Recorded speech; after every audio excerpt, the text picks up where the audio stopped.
السلام عليكم ورحمة الله وبركاته. وعليكم إن السلام الحمد ورحمة لله نحمده ونستعينه ونستغفره ونعوذ بالله من شرور أنفسنا وسيئات أعمالنا. من يهده الله فلا مضل له ومن يضلله فلا هادي له، وأشهد أن لا إله إلا الله وحده لا شريك له، وأشهد أن محمدا عبده ورسوله. أما بعد، فأعوذ بالله من الشيطان الرجيم. بسم الله الرحمن الرحيم. اقرأ باسم ربك الذي خلق، خلق الإنسان من علق. اقرأ ربك الأكرم الذي علم بالقلم، علم الإنسان ما لم يعلم. وقال النبي صلى الله عليه وسلم: طلب العلم فريضة على كل مسلم. সম্মানিত আজকের ক্লাসে অংশগ্রহণকারী দিনী ভাই সকল ও দিনী বোন, সর্বপ্রথম সেই মহান আল্লাহ পাক রব্বুল আলামিনের প্রশংসা করব, যিনার তৌফিকে আজকে আমরা শিক্ষা অর্জনকে উদ্দেশ্য করে আজকের এই ক্লাসে উপস্থিত হতে পেরেছি। আমরা সকলেই বলবো আলহামদুলিল্লাহ। তারপরে আমাদের শেষ নবী করিম মুহাম্মদ মুস্তাফা সাল্লাল্লাহু আলাইহি ওয়াসাল্লাম, ওনার উপরে অসংখ্য শান্তির ধারা বর্ষিত হোক, যিনার মাধ্যমে আমরা জানতে পেরেছি যে ইসলামকে সবিচল রাখতে গেলে আমাদের সর্বপ্রথম আকীদা ও তাওহীদ সম্পর্কে জ্ঞান অর্জন করতে হবে। আমরা সকলেই তার উপরে দরুদ পাঠ করি, আল্লাহুম্মা সাল্লি আলাইহি আল্লাহুম্মা বারিক আলাইহি। আজকে ইনশাআল্লাহ ক্লাস শুরু হবে। আজকে প্রথম ক্লাস, যেহেতু আমরা এই ক্লাসে ইসলামের তিনটি মূলনীতি আল উসুলুস সালাসা শেখ মোহাম্মদ ইবনে আব্দুল ওয়াহাব, এই কিতাবটি আমরা ইনশাআল্লাহ ধারাবাহিক ভাবে পড়ব। বইটি শুরু করার আগে আমি মনে করি যে এই জ্ঞান অর্জন করা এর গুরুত্ব এবং কতটা আমাদের জন্য প্রয়োজন, বিশেষ করে আকীদার, এই সম্পর্কে কিছু কথা বলবো। আর এটাও ক্লাসের মধ্যে থাকবে। সকলের উচিত হবে যে আপনারা নোটবুক নিয়ে বসবেন, যেটা গুরুত্বপূর্ণ কথা হবে সেটা আপনারা নোট করবেন নিজের ভাষায়, নিজের মতো করে। আর ভিডিও রেকর্ড থাকবে, আবার গ্রুপে শেয়ার করা হবে। যদি এখন কোনো কথা বুঝতে অসুবিধা হয় তো পরবর্তী সময়ে ভালোভাবে শুনে এটা নোট করতে পারেন। আর এই যে সময়টা আপনারা ব্যয় করছেন, এই সময়টা একটা ইবাদতে আপনারা সময় অতিবাহিত করছেন। খুব গুরুত্বপূর্ণ ইবাদত এটি, যে সম্পর্কে ইনশাআল্লাহ আমি কিছু কথা বলবো। তো সকলকে আবারও অনুরোধ করব, এটা মনে করেন যে আপনি উপস্থিত থেকে যেভাবে ক্লাস করেন সেইভাবে আহ, খুব যত্ন সহকারে বসে শুনবেন এবং সেগুলো নোট করার চেষ্টা করবেন। আর মনে রাখবেন যে আমি ইবাদত করছি। তো জ্ঞান অর্জন করা সর্বপ্রথম যিনারা ক্লাসে অ্যাটেন্ড হয়েছেন তাদেরকে স্বাগতম জানাই, তাদেরকে অভিনন্দন জানাই যে আপনারা এই জ্ঞান অর্জন করার জন্য এতে অংশগ্রহণ করেছেন। আর আপনাদেরকে সুখবর দিই নবী করিম মুহাম্মদ সাল্লাল্লাহু আলাইহি সাল্লামের বাণী দ্বারা, যে নবী করিম মুহাম্মদ সাল্লাল্লাহু আলাইহি সাল্লাম বলেন, মান ইউরিদুল্লাহু বিহি খায়রান ইউফাক্কিহু ফিদ্দীন, যে আল্লাহ যার প্রতি কল্যাণ চান তাকে দ্বীনের বুঝ, দ্বীনের জ্ঞান দান করেন। এই যে আমরা এই ক্লাসে উপস্থিত হয়েছি, এটা এক প্রকারের আল্লাহর বিশেষ রহমত, আল্লাহর কল্যাণ, যার ফলে আমরা এই ক্লাসে উপস্থিত হতে পেরেছি, আসার তৌফিক পেয়েছি। এটা আমাদের সকলের খুশি ও আনন্দের বিষয়। এই জন্য আমাদের অন্তরে এক প্রকারের আনন্দ, খুশি হওয়া উচিত, যেটা প্রত্যেক মুমিনের হবে। তো ইলম অর্জন করা এতটাই গুরুত্বপূর্ণ, এর সম্পর্কে অনেকক্ষণ আলোচনা করা যেতে পারে, কিন্তু আমি আপনাদের সামনে কয়েকটি পয়েন্টে কথা বলবো যাতে আপনাদের নিকটে স্পষ্ট হয়ে যায় যে ইলম, বাস্তবে জ্ঞান অর্জন করা, এটা কতটা গুরুত্বপূর্ণ আমাদের সকলের জন্য। আল্লাহ তাবারক ওয়া তাআলা প্রথম ওহী করেন শিক্ষা নিয়ে। তো সেখানে আল্লাহ তাবারক ওয়া তাআলা শিক্ষা সম্পর্কে ওহী করেন, তার সাথে সাথে তাখলিক, সৃষ্টি সম্পর্কে বলেন। যেমন আল্লাহ তাআলা সূরা আলাকের প্রথম 5 নম্বরে বলেন, ইকরা বিসমি রাব্বিকাল্লাযী খালাক, খালাকাল ইনসানা মিন আলাক, ইকরা ওয়া রাব্বুকাল আকরাম, আল্লাযী আল্লামা বিল কলম, আল্লামাল ইনসানা মা লাম ইয়ালাম। যে আপনি পড়ুন সেই রবের নামে, তোমার ওই রবের নামে যিনি সৃষ্টি করেছেন, মানুষকে সৃষ্টি করেছেন। তো এখানে আল্লাহ তাবারক ওয়া তাআলা পড়তে বললেন, তারপরে সৃষ্টির কথা বললেন, সৃষ্টির পূর্বে শিক্ষার কথা বললেন। তাহলে এখান থেকে এটা স্পষ্ট হচ্ছে যে আল্লাহ তাবারক ওয়া তাআলা প্রথমে সৃষ্টির কথা বলতে পারতেন, যে যিনি সৃষ্টি করেছেন তার নামে পড়ো, এটা প্রথমে পরে বলতে পারতেন যে পড়ার কথাটা, কিন্তু আগে পড়ার কথা বললেন, তারপর সৃষ্টির কথা বললেন। এখান থেকে পড়া, যেহেতু আমরা আল্লাহ তাবারক ওয়া তাআলার আল্লাহ তাবারক ওয়া তাআলা যে খালিক, তিনি সৃষ্টিকর্তা, আমরা এটা কখন জানতে পারবো? এটা ইলমের মাধ্যমেই জানতে পারবো। আমরা যদি পড়ি তাহলেই আমাদের জ্ঞান হবে যে আল্লাহ তাবারক ওয়া তাআলা তিনি সৃষ্টিকর্তা।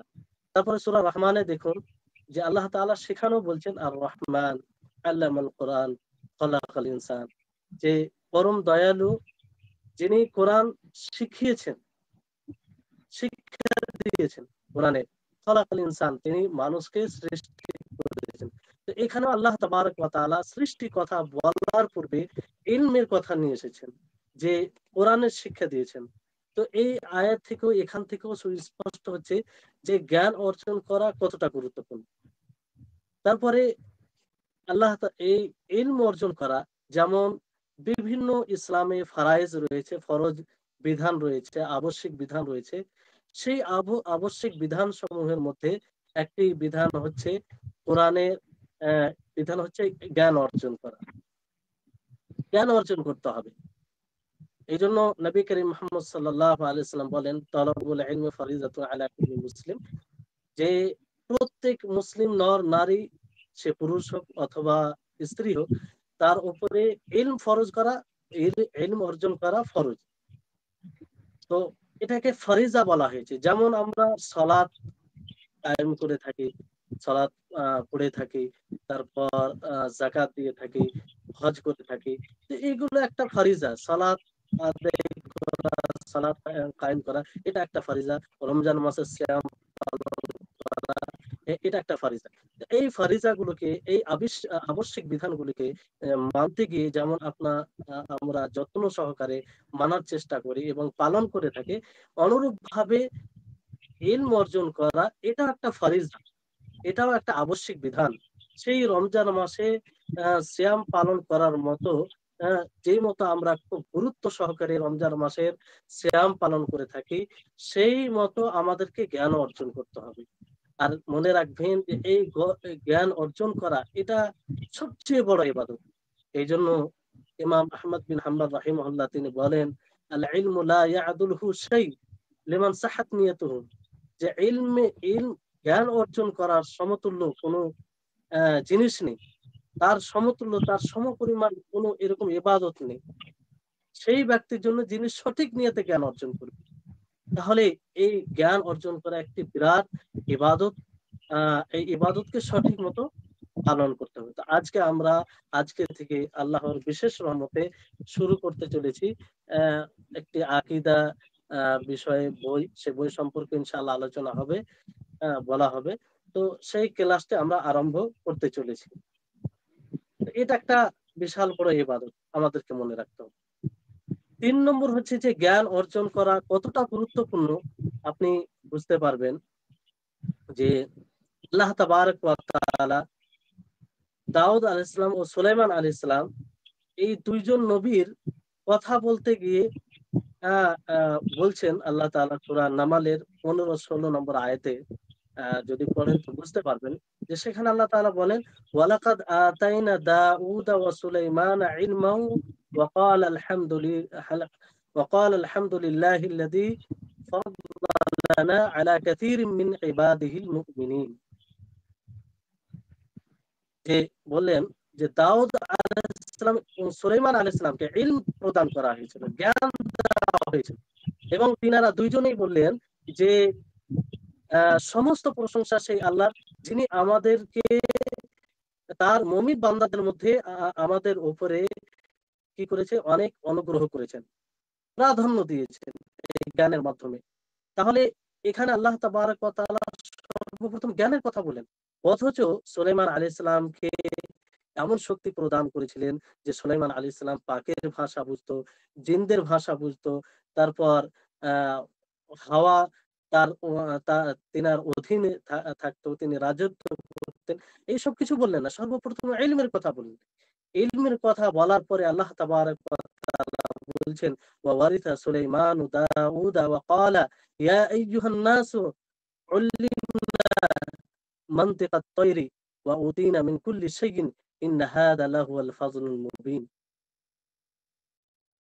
বলছেন যে সুলাইমান আলাইহিস সালাম দাউদ আলাইহিস সালামের উত্তরাধিকারী হলেন, তার ওয়ারিস হলেন, এবং বললেন যে হে মানব সম্প্রদায়, আমাকে শেখানো হয়েছে পাখিদের ভাষা এবং সবকিছু আমাকে দান করা হয়েছে, আর এটা সুস্পষ্ট আল্লাহর অনুগ্রহ। তাহলে এই দুটি আয়াত থেকেও আমরা বুঝতে পারবো যে জ্ঞান অর্জন করা কত গুরুত্বপূর্ণ, যে সুলাইমান আলাইহিস সালামকে তাকে এত বড় রাজত্ব দেওয়া হয়েছিল যে তিনার নিয়ন্ত্রণে পাখি, হাওয়া, জিন সবকিছু ছিল। সেগুলো বর্ণনা না করে আল্লাহ তাবারক ওয়া তাআলা সর্বপ্রথমে ইলমের কথা বললেন, জ্ঞানের কথা বললেন। তাহলে এই জ্ঞানের কত গুরুত্ব, এই ইলম অর্জন করার কত গুরুত্ব। তারপরে আসুন যে এই ইলম অর্জন করা, এটি একটা বিশাল বড় নেয়ামত, যে নেয়ামতের মাধ্যমে আপনি শিরক থেকে বেঁচে থাকতে পারবেন। শিরক যেটা একদম খুব ভয়ঙ্কর অপরাধ, আর যেই অপরাধ করে মানুষ যদি মারা যায় তাহলে তার ঠিকানা জাহান্নাম। তো সেই শিরক থেকে আপনি কিসের মাধ্যমে বাঁচতে পারবেন? একমাত্র ইলমের মাধ্যমে। এর জ্বলন্ত উদাহরণ আপনাদেরকে বলি, আব্দুল্লাহ ইবনে আব্বাস রাদিয়াল্লাহু তাআলা আনহুমা থেকে বর্ণিত বুখারীর হাদিস, হাদিস নম্বর হচ্ছে 4920। সেখানে তিনি বর্ণনা করছেন যে নূহ আলাইহিস সালামের কওমের মধ্যে, তার জাতির মধ্যে কিছু সৎ লোক ছিল। যখন তারা হালাক হয়ে গেল, তারা যখন দুনিয়া ছেড়ে দুনিয়া ত্যাগ করলো, তখন শয়তান তাদের তাদের তাদের উপরে ওঠেই করলো, তাদেরকে কুমন্ত্রণা দিল, তাদেরকে বলল যে তোমরা তাদের জায়গায় আনসিবু ইলা মাজালিসিহিমুল্লাতী যে তোমরা তাদের জায়গায় যেখানে তারা উঠতো বসতো সেখানে তোমরা তাদের মূর্তি তৈরি করো, তাদের নামে তাদের মূর্তি তৈরি করো। এর উদ্দেশ্য হবে যে তাদের মূর্তি দেখে তোমরা যেন ভালো হয়ে ইবাদত করো, ইবাদত আরো অ্যাক্টিভ হয়ে যাও। এটা সর্বপ্রথম শয়তান তাদের উপরে কুমন্ত্রণা কিংবা তাদেরকে বললো। ফাফআলু, তারা তাই করলো। ফালাম তু'বাদ হাত্তা ইদা হালাকা, মানে সেটা সেই অবস্থায় থাকলো, তাদের ইবাদত তখন করা হয়নি যতক্ষণ পর্যন্ত তারা জীবিত ছিল। অর্থাৎ যারা এটা তৈরি করেছিল তারা যতক্ষণ জীবিত ছিল ততক্ষণ তাদের ইবাদত হয়নি। কিন্তু যখন তারা ইদা হালাকা উলাই, যখন তারা হালাক হয়ে গেল, তারা মৃত্যুবরণ করো, এই দুনিয়া ছেড়ে চলে গেল, ওয়াতানাসসাখাল ইলম, এবং ইলম জ্ঞান বিলুপ্ত হয়ে গেল, উবিদাত, তখন তাদের ইবাদত করতে আরম্ভ করলো। তাহলে দেখুন যে ইবাদত মানে ইলম বিলুপ্ত হওয়ার কারণে, জ্ঞান বিলুপ্ত হওয়ার কারণে তারা শিরক করতে আরম্ভ করলো। তারা বুঝতেই পারলো না যে আমরা শিরক করতে আরম্ভ করেছি, একমাত্র ইলম না থাকার কারণে, জ্ঞান না থাকার কারণে। তাহলে এই জ্ঞান একটি কত বড় নিয়ামত, এই নিয়ামতকে অর্জন করার জন্য আমাদেরকে কত চেষ্টা করতে হবে, এখান থেকে আমরা অনুভব করতে পারি। কারণ এই নেয়ামত যদি আমাদের নিকটে থাকে তাহলে আমরা সবচেয়ে বড় জুলম এই দুনিয়াতে যদি হয় তাহলে সেটি হচ্ছে আল্লাহর সাথে কাউকে শরীক করা। আর সেই জুলম থেকে, সেই সবচেয়ে বড় অন্যায় থেকে আমরা এই জ্ঞানের মাধ্যমেই বেঁচে থাকতে পারি। এই জ্ঞানের মাধ্যমেই সেটা সম্ভব। তাহলে এটা একটা বিষয়। আর পঞ্চম বিষয় হচ্ছে যে যদি আমরা জ্ঞান অর্জন করি তাহলে শয়তানের যে ফিতনা রয়েছে সেই ফিতনা থেকে আমরা বেঁচে থাকবো।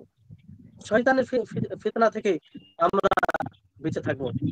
এবং শয়তান নানা রকম ভাবে একজন আবিদকে, আল্লাহর ইবাদতকারীকে সে নিজের জালে আবদ্ধ করতে চায়, তাকে তার দ্বারা শিরক করাতে চায়, সে নানা রকম ভাবে প্রচেষ্টা করে। এর অনেক উদাহরণ আছে।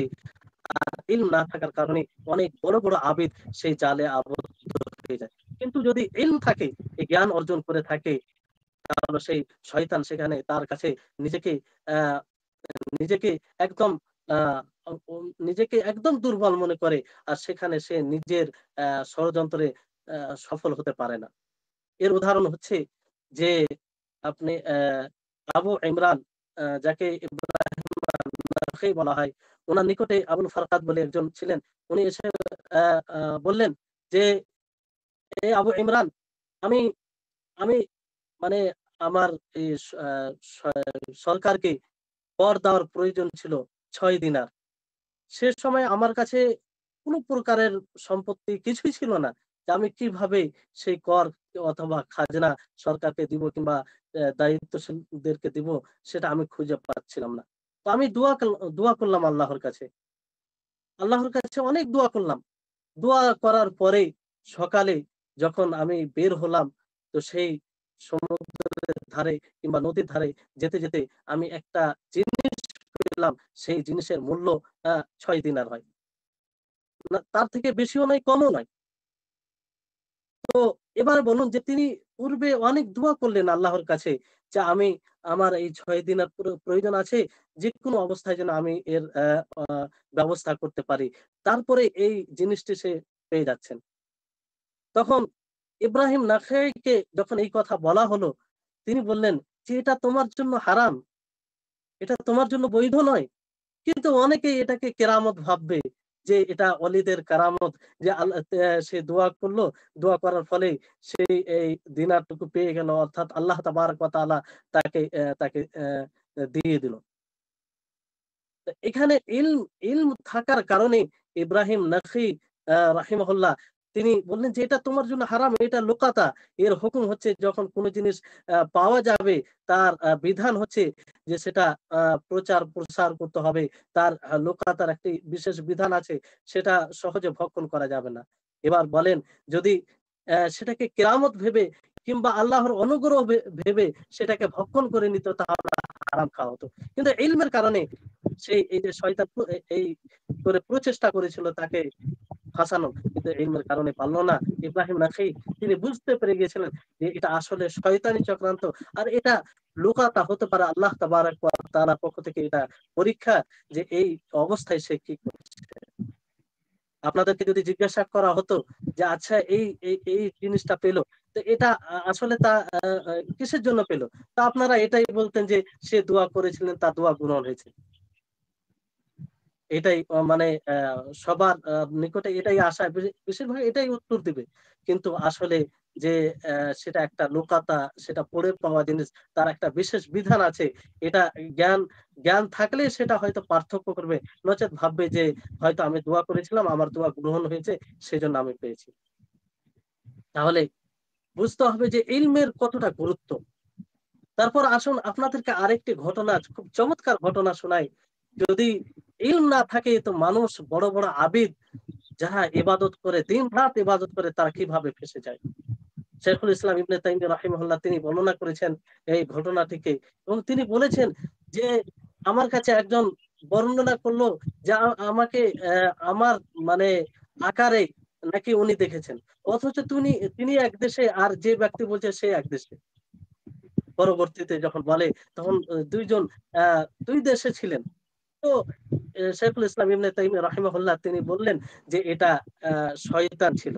তুমি যাকে দেখেছো সে শয়তান ছিল, সে আমার রূপ ধারণ করেছে। তাহলে শয়তান এইভাবে সে প্রচেষ্টা করে যে কিভাবে মানুষকে ফিতনায় মুবতলা করা যায়। আব্দুল কাদের জিলানী আপনারা সকলেই জানেন যে তিনি একজন ভালো আহ আহ, ভালো আবিদ ছিলেন আর জ্ঞানী ছিলেন। তো তিনার ঘটনা তিনি শেখুল ইসলাম ইবনে তাইমিয়া রাহিমাহুল্লাহ তিনি উল্লেখ করেছেন যে একবার আব্দুল কাদের জিলানী রাহিমাহুল্লাহ তিনি আসমান এবং জমিনের মধ্যে একটি আরশ অথবা সিংহাসন এরকম কিছু দেখলেন, আর সেখান থেকে আওয়াজ আসছে। তিনি বলছেন যে আমাকে আওয়াজ, সেখান থেকে আওয়াজ দিল যে ইয়া আব্দুল কাদের জিলানী, ইয়া আব্দুল কাদের আনা রব্বুক, আমি তোমার রব। তারপরে বলল যে আসকাতু আনকা আল ফারাইজ, তোমার উপরে সমস্ত যেগুলো আবশ্যিক বিধান ছিল সেগুলো বাতিল করে দিলাম। ওয়া আবাহতু লাকা আল মাহারিম, এবং যতগুলো হারাম জিনিস রয়েছে সেই হারাম জিনিসকে তোমার জন্য বৈধ করে দিলাম। আব্দুল কাদের কি বললেন? আব্দুল কাদের জিলানী রাহিমাহুল্লাহ তিনি বললেন ইকসা ইয়া আদু আল্লাহ, যে এই আল্লাহর শত্রু, তুমি আমার কাছ থেকে বিতাড়িত হও, তুমি দূরে চলে যাও, তুমি কখনো রব হতে পারো না। তিনি বুঝে গিয়েছিলেন যে এটা শয়তান, এটা কখনো আল্লাহ হতে পারে না। তারপর তিনাকে জিজ্ঞাসা করা হলো যে আপনি কেমন করে বুঝতে পারলেন যে এটা শয়তান? তো এরপরে যখন আব্দুল কাদের জিলানী রাহিমাহুল্লাহ বললেন যে ইকসা ইয়া আদু আল্লাহ, যে আল্লাহর শত্রু, তুমি আমার কাছ থেকে বিতাড়িত হও, দূরে চলে যাও। তারপরে শয়তান তাকে বলল যে এই আব্দুল কাদের, তুমি আমার কাছ থেকে নাজাত পেয়েছো তুমি তোমার বিচক্ষণতা এবং ইলমের কারণে, জ্ঞানের কারণে। তোমার মধ্যে যে জ্ঞান আছে, তুমি যে জ্ঞান অর্জন করেছো, সেই জ্ঞানের কারণে তুমি এই ফিতনা থেকে বেঁচে গেলে। আমি এই মতো তোমার মতো 70টি আবিদকে নষ্ট করে এলাম, তাদেরকে এই শিরকে মুবতালা করে এলাম। তাদেরকে যখন বললাম যে আনা রব্বুকা, আমি তোমার রব, তারা সেটা স্বীকার করে নিল। তাহলে এটা তো প্রকাশ্য শিরক। তো দেখেন, তাকে পরবর্তীতে জিজ্ঞাসা করা হলো যে আপনি কিভাবে তাকে জানলেন যে সে শয়তান? তিনি বললেন যে সে যখন বলল আনা রব্বুকা, আর বললো আসকাতু আনকা আল ফারাইজ ওয়া আবাহতু লাকা আল মাহারিম, এই কথা থেকে আমি বুঝে গিয়েছিলাম যে সে শয়তান। কারণ কোন রব কখনো এরকম বর্তমান সময়ে এসে এটা বলবে না কাউকে যে তোমার উপরে যেগুলো শরীয়তের বিষয়ে ফরজ করা হয়েছে সেগুলো বাতিল করা হলো এবং সমস্ত হারাম জিনিস সেটা তোমার জন্য বৈধ করা হলো। এটা কি করে হতে পারে?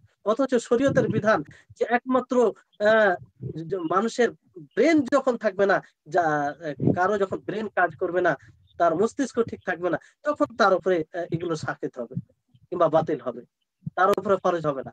তাছাড়া আমি তো সুস্থ, এটা কি করে হতে পারে? তখন আমি বুঝে গেলাম যে এটা শয়তানি হতে পারে। তাহলে সেই এই ঘটনা থেকে আমি আপনাদেরকে এটা বলতে চাই যে কত ইলম না থাকার কারণে মানুষ কত বড় আহ ভয়ঙ্কর বিপদে পড়তে পারে, সে শিরক করে ফেলতে পারে। যেমন আব্দুল কাদের জিলানী রাহিমাহুল্লাহ, ওনাকে দেখুন, ওনার কাছে যদি ইলম না থাকতো তাহলে উনিও ফেঁসে যেতেন, যেমন ভাবে অন্য 70টি আবিদকে এইভাবে ফাঁসিয়েছিলেন। আর শয়তান এটা বলল যে তুমি নাজাত পেয়েছো কিসের কারণে? বিহিলমিকা ওয়া ইলমিকা, তোমার বিচক্ষণতার কারণে এবং তোমার জ্ঞানের কারণে। তাহলে এখান থেকে আমাদেরকে বুঝতে হবে যে জ্ঞান অর্জন করা এটা কতটা জরুরি। নিজের আকীদা, নিজের আহ নিজের ইসলামকে, নিজের ইমানকে সবিচল রাখার জন্য, ভালো রাখার জন্য জ্ঞান অর্জন করা আমাদের জন্য কতটা জরুরি। তারপরে মনে রাখবেন যে জ্ঞান অর্জন, মানুষ মানুষের আমল দুই প্রকার হয়। জ্ঞান যদি আপনি অর্জন করেন তাহলে আপনার আমল বিশুদ্ধ হবে, আর যদি জ্ঞান অর্জন না করেন তাহলে হয় আপনার আমল ভুল হবে, না হয় আপনি বিদআত করে ফেলবেন। এই দুটোর মধ্যে একটি অবস্থান অবশ্যই আপনি গ্রহণ করবেন। আপনি যদি জ্ঞান অর্জন না করেন, আপনার মধ্যে জ্ঞান না থাকে, তো হয় আপনি ভুল করবেন, না হয় আপনি কি করবেন যে বিদআত করে ফেলবেন। এর উদাহরণ আছে। আর এই ভুল করা এটা কোনো ওযর হবে না। আপনি আল্লাহকে কিয়ামতের মাঠে বলবেন যে আমি জ্ঞান অর্জন করিনি, ফলে আমার ভুল হয়েছে। তো এটা স্বীকার করা যাবে না। কারণ ওই হাদিসুল মুসি আপনারা শুনেছেন, যে হাদিসে বলা হয়েছে যে একজন সাহাবী নবী করিম মুহাম্মদ সাল্লাল্লাহু আলাইহি ওয়াসাল্লাম বসেছিলেন। আর একজন সাহাবী এসে নামাজ পড়লেন, সালাত আদায় করলেন ২ রাকাত। সালাত আদায় করে নবী করিম মুহাম্মদ সাল্লাল্লাহু আলাইহি ওয়াসাল্লামের কাছে এসে সালাম দিলেন। নবী করিম মুহাম্মদ সাল্লাল্লাহু আলাইহি ওয়াসাল্লাম সালামের উত্তর দিলেন। তারপর বললেন যে, "সল্লি ফাইন্নাকা লাম তুসাল্লি।" কি যাও তুমি আবার সালাত পড়ো। তোমার সালাতই হয়নি। আবার তিনি সালাত আদায় করলেন। সালাত আদায় করে আবার নবী সাল্লাল্লাহু আলাইহি ওয়াসাল্লামকে সালাম দিলেন। নবী সাল্লাল্লাহু আলাইহি ওয়াসাল্লাম সেই একই সালামের উত্তর দিয়ে একই কথা বললেন যে, "যাও তুমি সালাত পড়ো, তোমার সালাতই হয়নি।" ফাইন্নাকা লাম তুসাল্লি, নবী করিম মুহাম্মদ সাল্লাল্লাহু আলাইহি ওয়াসাল্লাম বললেন। তো এইভাবে ৩ বার নবী করিম মুহাম্মদ সাল্লাল্লাহু আলাইহি ওয়াসাল্লাম বললেন। শেষে সেই সাহাবীটি বললেন যে, "আপনি আমাকে শিখিয়ে দিন। আমি এর চাইতে ভালো সালাত আদায় করতে পারি না।" তাহলে এখানে একটা বোঝার বিষয় আছে যে নবী করিম মুহাম্মদ সাল্লাল্লাহু আলাইহি ওয়াসাল্লাম তার জেহালাতকে, তার মূর্খতাকে, তার অজ্ঞতাকে উযুর বানায়নি যে তুমি তো জানো না, তুমি এর পূর্বে জানো না কিংবা তোমার জানা ছিল না, অসুবিধা নেই। আগামী থেকে তুমি এইভাবে সালাত আদায় করবে। তুমি যে সালাতটা পড়ে নিয়েছো এটা সঠিক হবে। এই কথা বললেন না। বরং বললেন যে তোমার সালাতই হয়নি। আবার তুমি সালাত পড়ো গিয়ে। তাহলে এখান থেকে আমাদেরকে বুঝে নিতে হবে যে অজ্ঞতা, মূর্খতা এটা কোন প্রকারের ওযর নয়। এটা আল্লাহ তাবারাক ওয়া তাআলার নিকটে যদি আমরা এই ওযরটা পেশ করি, এটা গ্রহণযোগ্য হবে না। এইজন্য আমাদেরকে জ্ঞান অর্জন করতে হবে। আর এর পরিবর্তে হয়তো আপনি ভুল করবেন, এটা একটা অবস্থান হলো। আর না হয় আপনি কি করবেন? সেখানে বিদআত করে ফেলবেন।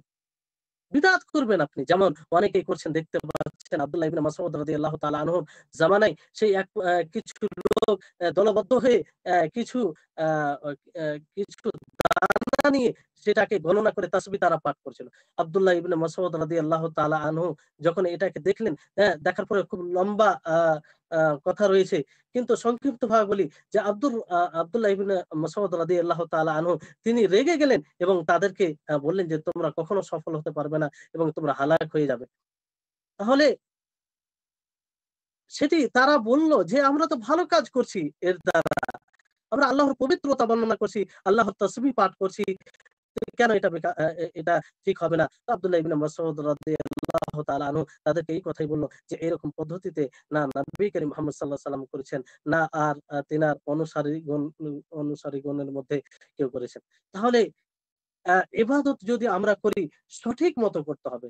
এইজন্য দেখবেন যারা শুধু আবিদ হয়, ইলম ছাড়া আবিদ হয়, তাদের অবস্থা খুব ভয়ংকর হয়। অধিকাংশ আপনি মূর্খ আবিদকে দেখবেন তাদের কি হয় যে তারা মানে হয়তো বিদআত করে, না হয় ভুল আমল করে। দুটির মধ্যে একটা হয়।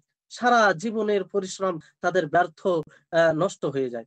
এইজন্য আজকের ক্লাসে আপনাদেরকে বলতে চাই যে ইলম অর্জনের প্রতি আগ্রহী হন।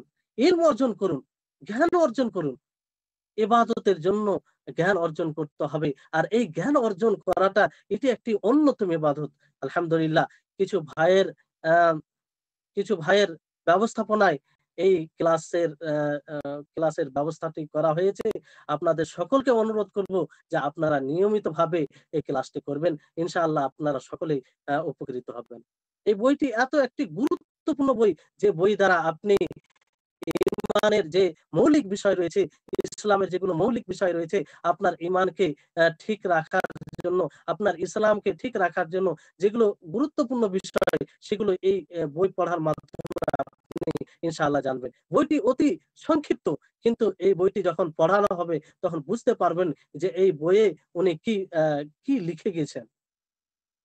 এজন্য দেখবেন সৌদি আরবে আমরা অনেককেই দেখেছি যে বড়, বড় আলেম যিনারা আ ফারিগ হয়ে ইউনিভার্সিটিতে পড়ে আ মা অনেক ডিগ্রি লাভ করেছেন। তা সত্ত্বেও যখন কোন অন্যতম বড় আলেম, বড় মাপের আলেম এই বইটি পড়ান, তখন তিনার দার্সে গিয়ে উপস্থিত হয়ে পড়েন এইসব বইগুলো। শেখ মোহাম্মদ ইবনে আব্দুল ওয়াহাব এই ইনার এই বইটি সকলের কাছে পরিচিত। ইনশাআল্লাহ এই বইয়ের সম্পর্কে আলোচনা করা হবে। তাহলে এই হচ্ছে ইলমের গুরুত্ব। এভাবে ইলমের গুরুত্ব অনেক বলা যেতে পারে। সব আ এখানে আপনাদেরকে এই কথার মাধ্যমে এটাই বলতে চাই যে অনেক এর গুরুত্ব রয়েছে। আমরা যদি ইলম অর্জন করি তাহলে আমাদের ইবাদত বিশুদ্ধ হবে এবং আমাদের ঈমান, আকীদা সবকিছু ঠিক থাকবে। এবার আসুন যে আমরা যেহেতু যে বইটি পড়তে যাচ্ছি, সেই বইটি হচ্ছে আকীদার সাথে সম্পর্কিত। আকীদার কথা তুলে ধরা হয়েছে সেখানে। ইমানিয়াত, ইসলামিয়াত, ইমানের যে ৬ টি স্তম্ভ রয়েছে, তারপর ইসলামের যে ৫ টি স্তম্ভ রয়েছে, আর যেগুলো ইমানের সাথে সম্পর্কিত সেগুলো বিষয় তুলে ধরা হয়েছে। তো এগুলো সব আকীদার অন্তর্ভুক্ত। তো আমরা একটু জেনে নিই যে আকীদা পড়লে আমাদের লাভ কি আছে? আর আমরা কেনই আকীদা পড়ব? তো সর্বপ্রথম আমরা এটা জানি যে আকীদা এর অর্থ কি? আকীদা আসলে এই শব্দটি আকদুন থেকে উৎপন্ন হয়েছে। যার অর্থ হচ্ছে অ্যা অ্যা গিঁট দেওয়া, শক্ত করে ধরা এটাকে বলা হয়। আর এর অন্য অর্থ শপথ করা এগুলো আসে।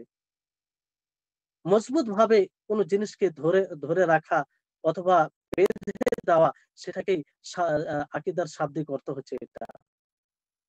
আর আকীদা শরীয়তের ভাষায় বলা হয় যে মানুষ মা আ মানুষের অন্তর এবং হৃদয় যার যার প্রতি ধারণা রাখবে সেটাকেই আকীদা বলা হয়। ইসলামে আকীদা বলতে যেগুলো দ্বীনের মৌলিক বিষয় রয়েছে, যার উপরে একজন মুসলিমের সঠিক ধারণা রাখা, ঈমান নিয়ে আসা জরুরি। তার উপরে অ্যা অ্যা তার উপরে সঠিক যেমন ঈমানের ৬ টি রুকুন রয়েছে। আল্লাহর উপরে ঈমান নিয়ে আসা এবং আ আ আ ফেরেশতাদের উপরে ঈমান নিয়ে আসা, তার রাসূলদের উপর ঈমান নিয়ে আসা, তার আসমানি গ্রন্থ তার উপরে ঈমান নিয়ে আসা, ইয়াউমুল আখিরাতের প্রতি ঈমান নিয়ে আসা এবং ভালো-মন্দ তাকদীরের প্রতি ঈমান নিয়ে আসা। তো এই যতগুলো জিনিস রয়েছে সমস্ত জিনিসের উপরে আ সুধারণা রাখা, তার উপরে বিশ্বাস স্থাপন করা, তার উপরে টিকে থাকা, এটাকেই আকীদা বলা হয়। তাহলে এই আকীদার কতটা গুরুত্ব আমরা আ কেন কেন এই আকীদা পড়বো? আর উলামায়ে কেরাম এই আকীদার প্রতি কেন এতটা গুরুত্ব দিয়েছেন? এটা আমাদের বুঝার বিষয় রয়েছে। যখন আমাদের নিকটে এটা স্পষ্ট হয়ে যাবে যে উলামায়ে কেরাম আকীদা নিয়ে এত পর্যালোচনা, অ্যা এত গুরুত্ব কেন দিয়েছেন তারা? তখন আমাদের মধ্যে একটা আগ্রহ কিংবা আমরাও তার প্রতি আ গুরুত্ব দিব। আসুন কয়েকটি পয়েন্ট আপনাদেরকে বলি যে আমরা কেন আকীদা শিখব? কেন আমাদের জন্য আকীদা শিখা জরুরি? এটা অবশ্যই সকলকে জানা উচিত। কারণ আকীদাই হচ্ছে ইসলামের খুঁটি কিংবা ইসলামের ফাউন্ডেশন, ইসলামের ভিত বলা যেতে পারে। এই আকীদা ছাড়া, সঠিক আকীদা ছাড়া কারো ইসলাম সঠিক হতে পারে না। কারো ইসলাম সঠিক হতে পারে না। এর উদাহরণ এমনই যে একজন মানুষ, সেই মানুষের বডি, তার মধ্যে যতক্ষণ আত্মা থাকে ততক্ষণ তার গুরুত্ব, তার মর্যাদা, তার মূল্য থাকে। কিন্তু যখনই মানুষের বডি থেকে আত্মা বের হয়ে যায় তখন সেই বডির, সেই শরীরের কোনো মূল্য থাকে না। সেটা মূল্যহীন হয়ে যায়। অনুরূপভাবে একজন মানুষ যদি ইসলামকে মানে, ইসলামকে মেনে চলে, তার মধ্যে বিশুদ্ধ আকীদা না থাকে, সঠিক আকীদা না থাকে, তাহলে তার ইসলাম সেই আত্মাবিহীন বডির মতো, যে এরও কোনো মূল্য থাকবে না। আল্লাহ এর কোনো মূল্যায়ন করবে না। এইজন্যই আমরা সর্বপ্রথম আকীদাকে জানবো। যে আকীদা কি জিনিস? কেমনভাবে আল্লাহর ব্যাপারে আমাদের ধারণা কি হওয়া উচিত? আল্লাহর উপরে আমরা কিভাবে ঈমান নিয়ে আসবো?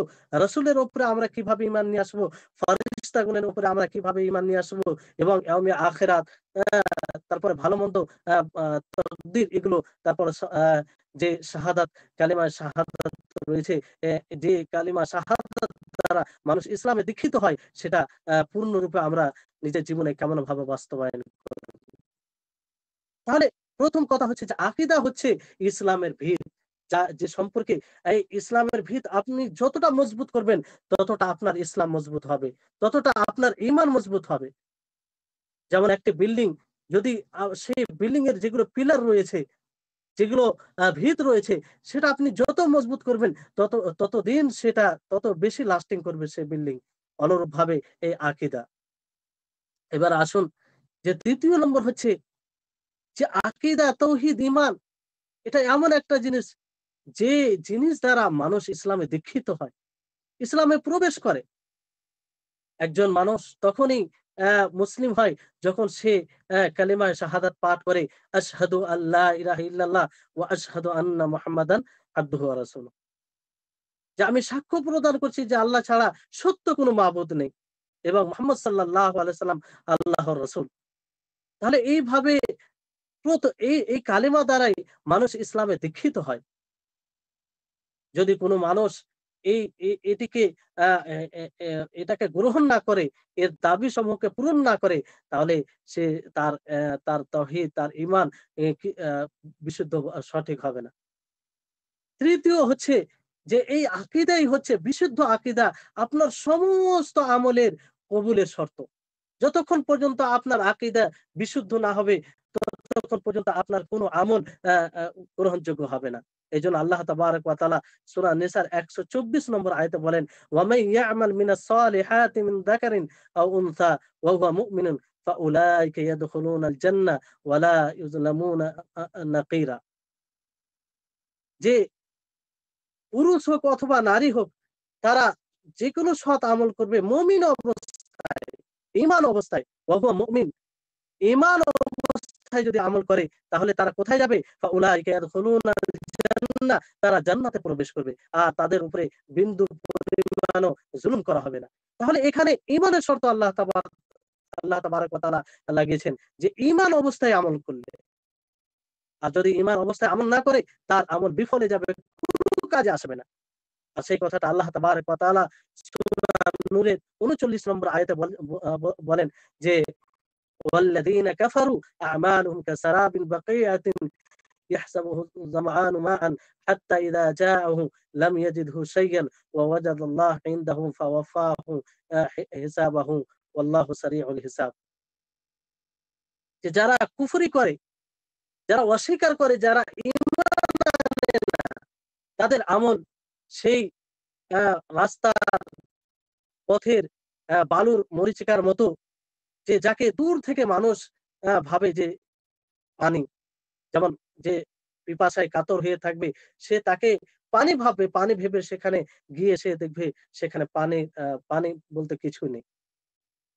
তো অনুরূপভাবে কাফেরেরা যতই ভালো আমল করুক, সে যতই বড় আশা করুক যে তার আমল গ্রহণযোগ্য হবে, তার আমল কোনো কাজে আসবে না। তাহলে এই আকীদা, বিশুদ্ধ আকীদা এমন একটা গুরুত্বপূর্ণ বিষয় যে বিষয় ছাড়া আমাদের আমল গ্রহণযোগ্য হতে পারে না।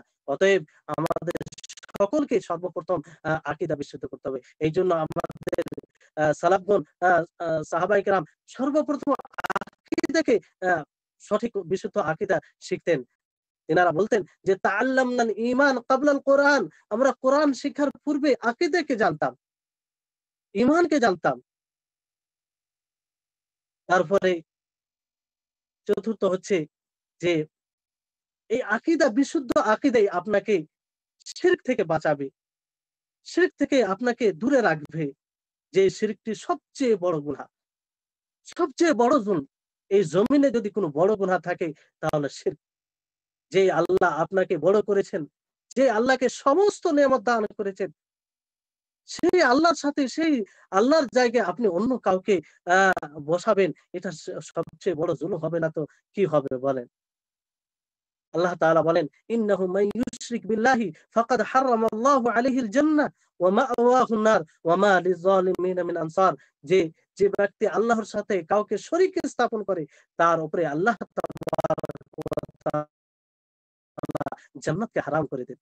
জান্নাতকে হারাম করে দেন এবং তার ঠিকানা জাহান্নাম হয়। আর এরকম জালিমদের কোনো সহযোগী থাকবে না। তাহলে একবার ভেবে দেখুন যে আমাদের জীবনে যদি অজান্তে শিরক চলে আসে, আমরা আল্লাহর সাথে শিরক করি, তাহলে এটা কত বড় অন্যায় হবে আর আমরা কত বড় দুর্ভাগ্য হব যে আমরা আমল করেও সেই জাহান্নামে আমাদেরকে নিক্ষেপ হতে হবে। অতএব এই এই বিশুদ্ধ আমাদের আকীদাকে বিশুদ্ধ করতে হবে। যে বিশুদ্ধ আকীদা আপনাকে শিরক থেকে বিরত রাখবে। এর উদাহরণ আপনাদেরকে পূর্বে বললাম যে সেই আ আব্দুল কাদের জিলানী রাহিমাহুল্লাহ তিনাকে কিভাবে শয়তান আক্রমণ করেছিল। তিনি যদি সেখানে মেনে যেত, তাহলে এটা প্রকাশ্য শিরক হতো। কিন্তু তিনার মধ্যে বিশুদ্ধ আকীদা থাকার কারণে তিনি সেই শিরক থেকে বেঁচে গেলেন। অতএব আমাদেরকে জানতে হবে।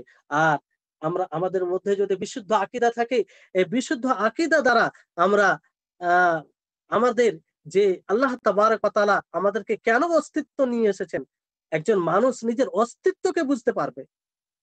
এই আকীদার মাধ্যমে আল্লাহ তাবারাক ওয়া তাআলা সূরা আলে ইমরানের ৩০ নম্বর আয়াতে বলেন, ইয়াউমা তাজিদু কুল্লু নাফসিন মা আমিলাত মিন খায়রিন মুহদারা, যে সেই দিন প্রত্যেকটা নাফস, প্রত্যেকটা আত্মা, প্রত্যেকটা মানুষ যা কিছু কল্যাণ করেছেন সে উপস্থিত দেখতে পাবে। তারপরে আল্লাহ তাবারক ওয়া তাআলা সূরা জালজালাতে ৬ থেকে ৮ নম্বর আয়াতে বলেন যে ইয়াউমা ইয়াসদুরুন নাসু আশতাতান লিইউরাউ আ'মালাহুম ফামান ইয়া'মাল মিসকালা যাররাতিন খায়রান ইয়ারা ওয়া মান ইয়া'মাল মিসকালা যাররাতিন শাররান ইয়ারা। যে সেদিন মানুষ বিক্ষিপ্ত হয়ে বের হয়ে আসবে। তাদের তারা নিজের আমলকে দেখবে, নিজের কর্মকে দেখবে। এই দুনিয়াতে যা করে থাকবে, যা কর্ম করে থাকবে সেটাকে তারা দেখবে। ফামান ইয়া'মাল মিসকালা যাররাতিন খায়রান ইয়ারা, তারা যদি অনুপরিমাণ কল্যাণমূলক কাজ করে থাকে, সৎ কাজ করে থাকে, তাহলে সেটাও তারা দেখবে। আর যদি অসৎ কাজ করে থাকে, মন্দ কাজ করে থাকে, সেটাও তারা দেখবে। তাহলে এই আকীদা যখন মানুষের মধ্যে থাকবে, এই ধারণা থাকবে, তখন সে নিজের অস্তিত্বকে বুঝতে পারবে। সে বুঝতে পারবে যে আমি এই দুনিয়ার বুকে যা কিছু করছি সমস্ত কিছু একদিন দেখতে পাবো। আর একে ভিত্তি করে আমার অবস্থান হবে। তখন সে নিজের অস্তিত্বকে বুঝে নিজের নিজের পরিচয়টা লাভ করে সে সঠিক আমল করবে।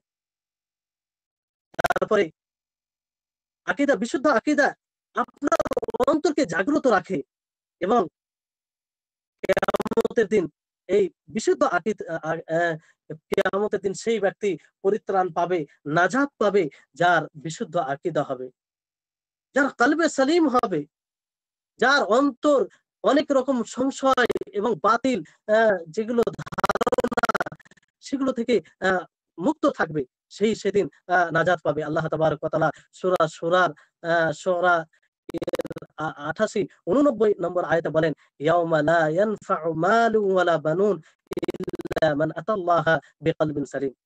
যে সেই কিয়ামতের দিন না কারো মাল, ধন, না কারো সন্তান কাজে আসবে, কোন উপকারে আসবে না। ইল্লা মান আতাল্লাহা বিকলবিন সালিম। শুধু ওই ব্যক্তি, যে ব্যক্তি কলবে সালিম, বিশুদ্ধ আত্মা নিয়ে আসবে, যার আত্মার মধ্যে এরকম ইসলামের ব্যাপারে, নবীর ব্যাপারে, আল্লাহর ব্যাপারে, কিয়ামতের ব্যাপারে, ফেরেশতাগণের ব্যাপারে, ইসলামের যাবতীয় বিধানের ব্যাপারে কোন প্রকারের সংশয় থাকবে না, সেই সফলতা লাভ করবে। তাহলে এই বিশুদ্ধ আকীদা আমাদেরকে অর্জন করতে হবে, এটাকে বুঝতে হবে। তারপরে আরেকটি বিষয়, যে এই আকীদা থাকলে আল্লাহ তাবারক ওয়া তাআলা আমাদেরকে সম্মান দেয়, আমাদের সম্মান বেড়ে যায়। কারণ আল্লাহ তাবারক ওয়া তাআলা যেমন সূরা ইউনূসের ১০৭ নম্বর আয়াতে বলেন, ওয়া ইন ইয়ামসাসকাল্লাহু বিযুররিন ফালা কাশিফা লাহু ইল্লা হুয়া ওয়া ইউরিদকা বিখাইরিন ফালা রাদ্দা লিফাযলিহি। যদি আল্লাহ তাবারক ওয়া তাআলা কাউকে ক্ষতি করতে চান, তো সেই ক্ষতিকে দূর করনেওয়ালা কোনো ব্যক্তি নেই, শুধু তিনি ছাড়া, আল্লাহ ছাড়া। আর যার প্রতি আল্লাহ তাবারক ওয়া তাআলা কল্যাণ করতে চান, সেই কল্যাণকে অ্যা আ দূর করনেওয়ালা কেউ নেই। তাহলে বলুন, যদি কোনো ব্যক্তি এরকম ধারণা পোষণ করে, এরকম কারো মধ্যে আকীদা থাকে, তাহলে সে কারো কাছে মাথা নত করবে কেন? কারো পিছনে ঘুরবে কেন? কারণ তার অন্তরে মজবুত আকীদা থাকবে যে ক্ষতি করনেওয়ালা, উপকার যিনি উপকার করতে পারেন, যিনি ক্ষতি করতে পারেন, তিনি হচ্ছে আল্লাহ। তো আমি সেই আল্লাহকে সন্তুষ্ট করব। আজকে মানুষের মধ্যে এই আকীদা না থাকার কারণে মাখলুকের কারণে, কোন মানুষের কারণে মানুষ শিরক করে। শরীয়তের কাজকে উপেক্ষা করে মানুষের কাজকে প্রাধান্য দেয়। আল্লাহকে অসন্তুষ্ট করে মানুষকে সন্তুষ্ট করে। এটা কিসের কারণে? তার মধ্যে এই আকীদা নেই। সে আল্লাহ তাবারক ওয়া তাআলাই ক্ষতি করে, ক্ষতির মালিক আল্লাহ এবং উপকারের মালিক, উপকার অপকার সবকিছুর মালিক আল্লাহ। আল্লাহ তাবারক ওয়া তাআলার অনুমতি ছাড়া কিছু হয় না। তারপরে আমরা বারবার সেই হাদিসটি শুনি, সেই হাদিস থেকেও আমরা বুঝতে পারবো যে এই আকীদা রাখার কতটা গুরুত্ব। যে নবী করিম মুহাম্মদ সাল্লাল্লাহু আলাইহি সাল্লাম বাচ্চাদেরকেও এই শিক্ষা দিতেন। আব্দুল্লাহ ইবনে আব্বাস তখন একদম আ অল্প বয়সে ছিলেন, খুব কম বয়সে ছিলেন। সেই ছোট শিশুকে নবী করিম মুহাম্মদ সাল্লাল্লাহু আলাইহি সাল্লাম কিভাবে আকীদার শিক্ষা দিচ্ছেন দেখুন, যে তিনি বলছেন যে, "ইয়া গুলাম ইন্নী উআল্লিমুকা কালিমাত", যে এই হে বৎস, আমি তোমাকে কিছু বাণী শিখিয়ে দেব, কিছু কথা শিখিয়ে দেব।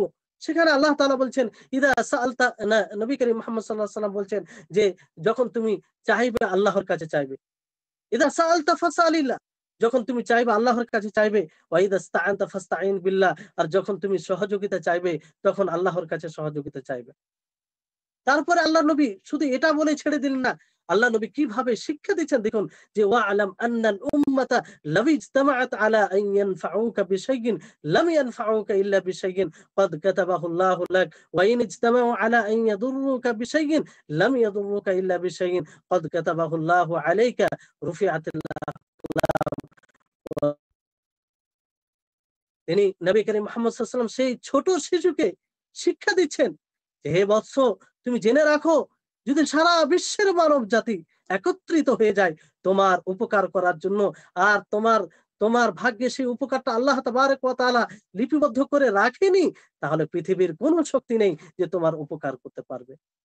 তারপরে নবী করিম মুহাম্মদ সাল্লাল্লাহু আলাইহি ওয়াসাল্লাম বলেন যে, এটাও জেনে রাখো, ওয়া ইন ইজতামাউ আলা আন ইয়াদুররুকা বিশাইইন, যে সারা বিশ্বের মানব জাতি যদি একত্রিত হয়ে যায় তোমার আহ, তোমার কিছু ক্ষতি করার জন্য, আর তোমার ভাগ্যে সেই ক্ষতিটা আল্লাহ তাআলা লিখে রাখেনি, তাহলে পৃথিবীর কোনো শক্তি নাই যে তোমার ক্ষতি করবে। রুফিয়াতিল আকলাম, কলম উঠিয়ে দেওয়া হয়েছে, এবং সহিফা, যে তকদিরের সেটা আহ, বন্ধ হয়ে গেছে, অর্থাৎ যেটা মানুষ যা করবে সবকিছু লিপিবদ্ধ করা হয়েছে। তাহলে এই যে দেখুন কত গুরুত্বপূর্ণ শিক্ষা নবী করিম মুহাম্মদ সাল্লাল্লাহু আলাইহি ওয়াসাল্লাম। এবার বলুন, যদি কোনো ব্যক্তির মধ্যে এই ধারণা চলে আসে যে ক্ষতির মালিক, লাভের মালিক, সবকিছুর মালিক আল্লাহ তাবারক ওয়া তাআলা, তাহলে সে কি করে শরীয়তকে উপেক্ষা করতে পারে? সে কি করে আল্লাহর বিধানকে উপেক্ষা করে অন্যের কথাকে অনুসরণ করতে পারে? তাই হচ্ছে আকীদা শিক্ষা আর গুরুত্ব। তাহলে আজকের ক্লাসে আমরা যেটা জানলাম সেটা হচ্ছে যে ইলম অর্জন করা কতটা গুরুত্বপূর্ণ, এবং বিশুদ্ধ আকীদা এই সম্পর্কে জানা আমাদের জন্য কতটা জরুরি, এবং কেন আমরা বিশুদ্ধ আকীদা সম্পর্কে জানবো, এই ব্যাপারে জ্ঞান অর্জন করব, তার কারণগুলি আমরা কিছু জানলাম, আর জানলে কি উপকার হবে সেটা আমরা জানলাম।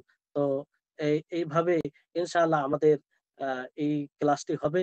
আপনাদের সকলকে আমি বলি যে আপনারা নিয়মিতভাবে ক্লাসে অ্যাটেন্ড করবেন। ইনশাআল্লাহ আপনারা এতে উপকৃত হবেন। আর শেষে, যেহেতু ১ম এই কথাটা আমার বলা উচিত ছিল, শেষে হলেও আমি বলতে চাই সকলকে যে এখানে জ্ঞান অর্জন করবেন। সকলেই ইখলাসের সহিত জ্ঞান অর্জন করবেন। আপনার জ্ঞান অর্জন করার উদ্দেশ্য থাকবে আল্লাহ তাবারক ওয়া তাআলার সন্তুষ্টি লাভ করা, এবং নিজে যে আমাদের কাছে মূর্খতা রয়েছে, জেহালাত রয়েছে, সেটাকে দূর করা। এটাই উদ্দেশ্য থাকবে। এর এর উদ্দেশ্য এটা নয় যে আমি এই জ্ঞান অর্জন করে অন্যদের সাথে ডিবেট করব, অন্যদের সাথে আমি অহংকার করে বলবো যে আকীদা সম্পর্কে আমরা এই বই পড়েছি, অমুক বই সম্পর্কে আমার জ্ঞান আছে। এরকমটা যেন উদ্দেশ্য না হয়। আমরা সকলেই ইখলাসের সাথে এই ইবাদতটি করব, অর্থাৎ এই ক্লাসটি করব। কারণ এটি গুরুত্বপূর্ণ একটি ইবাদত। আর প্রত্যেক ইবাদতের জন্য গ্রহণের জন্য শর্ত হচ্ছে যে ইখলাস, একনিষ্ঠতার সাথে আল্লাহর জন্য করতে হবে, এবং সেটা নবী করিম মুহাম্মদ সাল্লাল্লাহু আলাইহি ওয়াসাল্লামের পদ্ধতিতে হতে হবে।